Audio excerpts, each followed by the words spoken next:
ఎంత పెద్ద అంతర్జాతీయ డైరెక్టర్ అయినా చట్టం అందరికి సమానం కాబట్టి అగో ఆ చట్టానికి విలువ ఇచ్చి చాలా సింపుల్ గా ఆర్టీఐ ఆఫీస్కి వచ్చిండు డైరెక్టర్ రాజమౌళి. మంది మార్బలం ఏమి లేకుండా ఒక్కడే హైదరాబాద్ ఉన్న ఖైరతాబాద్ ఆర్టీఐ ఆఫీసు మెట్లెక్కిండు. రాజమౌళి అట్లా వచ్చుడు నిజమా కళ అని అనుకున్నారు కావచ్చు ఆర్టీఐ ఆఫీసర్లు. కొద్దిసేపు పరిశాన్ కూడా కావచ్చు.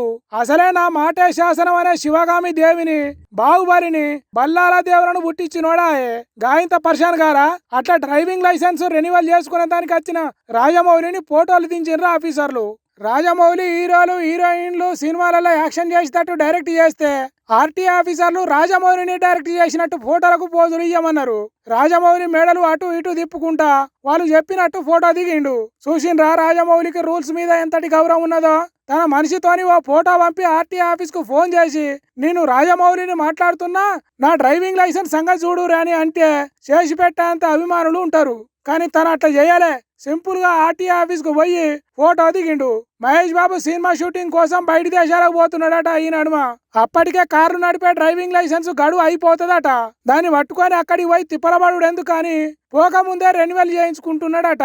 మరి ఆర్టీఐ ఆఫీసును చూసిన రాజమౌళికి ఏమనిపించిందో అక్కడ ఉండే పబ్లిక్ మీద ఓ స్టోరీ రాసి ఆ బిల్డింగ్ ను సెట్ వేసి మంచి కథ రాసి సినిమా తీయాలనిపించింది కావచ్చు కదా అని అనుకుంటున్నారట అక్కడ రాజమౌళి తిరిగా లైసెన్స్ కోసం ఆర్టీఐ ఆఫీస్కి వచ్చిన పబ్లిక్.